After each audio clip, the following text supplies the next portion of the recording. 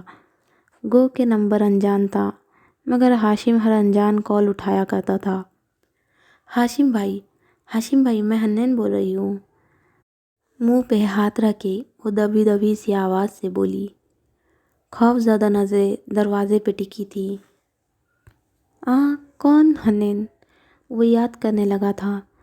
حنین کے گرد اندھیرے بڑھنے لگے۔ نقل کرنے پہ ایک پرچہ، امتحانی مرکز میں موبائل کے استعمال پہ دوسرا پرچہ۔ میں ندرت کی بیٹی، فارس کی بھانجی، زمر کی سعدی کی بہن۔ ہاشم چونکا تھا۔ ہاں حنین، بولو بیٹا، کیا ہوا؟ خیریت؟ اور اس کی آنکھوں سے آنسو گرنے لگے۔ ہاشم بھائی، انہوں نے مجھے چیٹنگ کے جرم میں پکڑا ہے، پرچہ ہوگا، پلیز کچھ کرے۔ تم کدھر ہو؟ مجھے ایڈریس بتاؤ اور فون کہاں سے کر رہی ہو؟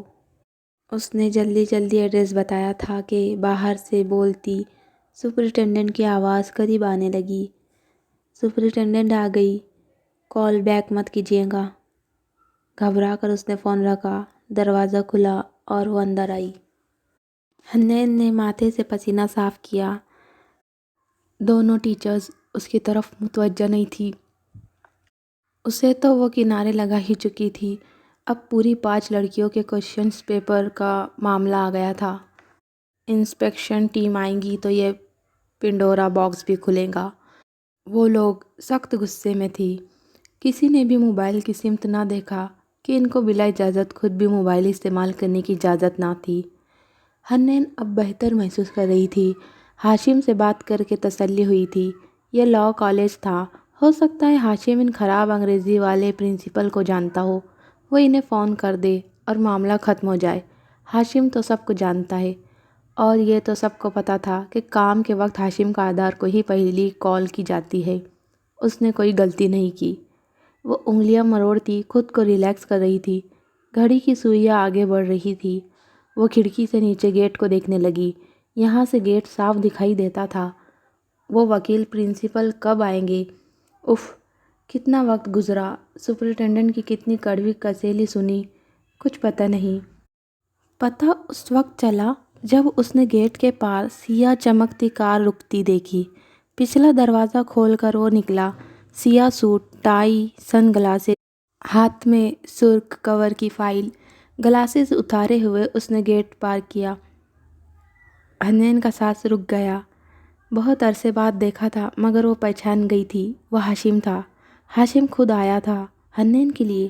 وہ ساکت تھی۔ وہ وکیل لگ رہا تھا یا اس کی شخصیت ایسی تھی؟ اسے کسی ملازم نے نہیں روکا۔ وہ کسی سے امتحانی کمرے کا پوچھ کر اوپر آیا، راہداری عبور کی اور سپرنٹنڈنٹ کے آفس کے سامنے رکا۔ حنین بے اختیار کھڑی ہو گئی۔ اس کی آنکھوں میں امید اور خوف دونوں سمٹے تھے۔ سپرنٹنڈنٹ آپ ہیں؟ ہاشم نے سنجیدگی سے سپرنٹنڈنٹ کو مخاطب کیا۔ وہ دونوں خواتین پزل سی ہو کر اسے دیکھنے لگی۔ جی میں ہی ہوں، مگر یہ امتحانی مرکز ہے، یہاں غیر متعلقہ افراد کا داخلہ۔ اس کی شخصیت کے رعب میں وہ ذرا دھیمی سی کہنے لگی، تو پھر آپ ان کو یہاں سے بھیج دیں کیونکہ مجھے اور آپ کو تنہائی میں بات کرنی ہے۔ ہاشم نے کرسی کھینچی، ٹانگ پہ ٹانگ جما کر بیٹھا اور سنجیدگی سے دوسری ممتحن کی جانب اشارہ کیا۔ سپرنٹنڈنٹ پریشان ہوئی مگر دوسری ٹیچر خود ہی جلدی سے باہر نکل گئی۔ حنین بیٹا، دروازہ بند کرو۔ اس نے اطمینان سے دوسرا حکم صادر کیا۔ سپرنٹنڈنٹ چونکی۔ وہ اس بچی کا جاننے والا تھا مگر حنین نے جلدی سے دروازہ بند کیا، پھر واپس آ کر کھڑی رہی۔ ٹانگوں سے جان نکلنے کو تھی مگر بیٹھی نہیں۔ ہاشم نے ابھی تک اس کی طرف نہیں دیکھا تھا۔ دیکھے، آپ اس طرح کیسے اندر آ گئے ہیں؟ یہ کوئی طریقہ کار نہیں۔ اب کہ ان کو غصہ چڑھنے لگا تھا۔ میں ہاشم کا آدار ہوں، حنین یوسف کا وکیل، اور طریقہ کار میں ابھی آپ کو سمجھا دیتا ہوں۔ مگر اس کے نام کا سپرنٹنڈنٹ پہ کوئی اثر نہ ہوا۔ وہ اسے نہیں جانتی تھی۔ اس بچی نے نقل کی ہے، یہ نقل کی بوٹی۔ ٹیشو پیپر لہرایا۔ ہم نے اس کے پاس سے پکڑی ہے اور ابھی انسپکٹر آ کر اس پہ پرچہ کاٹنے لگے ہیں۔ اس لیے میں یہاں آپ کی کوئی سفارش نہیں سننے والی ہوں۔ جی، یہ نقل کی بوٹی اس کے پاس تھی، بالکل تھی۔ ہاشم نے اس بات میں سر ہلایا تو حنین نے کرن کھا کر بے یقینی سے اسے دیکھا۔ اور یہ بوٹی اسے آپ نے پہنچائی تھی، میڈم سپرنٹینڈنٹ۔ میڈم کا منہ کھل گیا، آنکھوں میں حیرت اور پھر غصہ ہلکورے لینے لگا، مگر اب ہاشم نے اسے بولنے کا موقع نہیں دینا تھا۔ یہ آپ ہی نے پہنچائی ہے، بالکل اسی طرح جیسے پچھلے چند سالوں میں آپ نے اپنی 3 رشتہ دار بچیوں اور ایک دوست کی بچی کو نقل پہنچائی تھی۔ ان چاروں لڑکیوں کے بیان حلفی، نقل کے عمل کا طریقہ، ان امتحانی مراکز کی تفصیلات اور شناختی کارڈز کی کاپی سب اس فائل میں موجود ہے۔ اور جب میں یہ فائل یونیورسٹی انتظامیہ اور کنٹرولر امتحانات کو دکھاؤں گا، اور جب وہ ان میں سے ایک بچی کے منہ سے سب سنیں گے، کیونکہ وہ بچی بعد میں مدرسے چلی گئی تھی اور اب اسے اپنی نقل کی کمائی گئی ڈگری پہ بے حد ندامت ہے، تو آپ کا کیا بنے گا؟ سپرنٹینڈنٹ کا تو رنگ سفید پڑا ہی۔ حنین الگ منہ کھولے ہاشم کو دیکھ رہی تھی، جو سرخ فائل لہرا کر سب کہہ رہا تھا۔ یہ جھوٹ ہے، میں نے کبھی کسی کو نقل نہیں کروائی۔ وہ میرا مسئلہ نہیں ہے، یہ بچی میرا مسئلہ ہے۔ آپ اسے پیپر واپس دے، اور اس کا جو کتنا ٹائم ضائع ہوا ہے؟ رک کر حنین کو دیکھا، وہ جو ہکا بکا اسے دیکھے جا رہی تھی، گڑبڑا کر گھڑی دیکھی۔ 40 منٹ، اس کے جو 40 منٹ ضائع ہوئے ہیں وہ اس کو ایکسٹرا دے۔ اس کا پیپر بغیر سرخ نشان کے لیا جائے اور اسے عزت سے جانے دیا جائے، کیونکہ اگر ایسا نہ ہوا تو آپ کی یونیورسٹی کے وی سی کا نمبر میرے فون میں آر کی لسٹ میں ہے۔ ساتھ ہی موبائل اسکرین دکھائی، کنٹرولر امتحانات کا ایس کی لسٹ میں اور آئی جی کا ٹی میں۔ تو میرے RST دبانے سے پہلے اس بچی کو اس کا پیپر واپس مل جانا چاہیے۔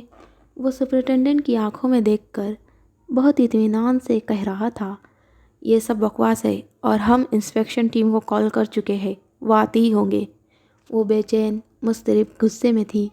یہ تو اور بھی اچھی بات ہے، میں یہ فائل انہی کو پیش کر دوں گا، اور مجھے لگتا ہے ابھی تک آپ کو ان لڑکیوں کے بیانات کی نزاکت کی سمجھ نہیں آئی۔ حنین بیٹا، یہ لو، اور پہلا بیان ان کو پڑھ کر سناؤ۔ ہاشم نے سپرنٹینڈنٹ کو ہی دیکھتے ہوئے فائل اس کی طرف بڑھائی۔ حنین کو کچھ سمجھ نہیں آ رہا تھا۔ اس نے کپ کپاتے ہوئے ہاتھوں سے فائل کھولی اور پہلا صفحہ سامنے کیا۔ Kardar and since presentation. ہاشم کاردار کے پوائنٹس، وہ اندھوں کی طرح صفحے کو اوپر نیچے دیکھ رہی تھی۔ یہ تو ہاشم کے آفس کی کوئی فائل تھی۔ اس نے خوف زدہ نگاہوں سے ہاشم کا چہرہ دیکھا۔ کیا وہ غلط فائل اٹھا لایا تھا؟ پڑھو حنین، اب کہ ہاشم نے اسے دیکھ کر کہا، پھر تیرچا ہو کر خود فائل کو دیکھا۔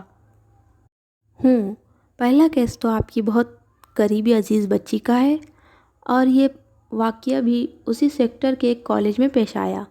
وہ جیسے پڑھتے ہوئے اعتماد سے کہہ رہا تھا، وہ غلط فائل نہیں اٹھا کر لایا تھا۔ حنین بے یقینی سے اسے دیکھ رہی تھی۔ ہاشم جھوٹ بول رہا تھا۔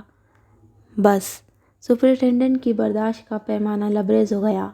ہاتھ اٹھا کر سختی سے روکا۔ ہاشم نے فائل لے کر بند کر دی۔ پیپر ویٹ ہٹا کر پیپر اٹھایا اور حنین کو دیا۔ جاؤ، جا کر پیپر کرو۔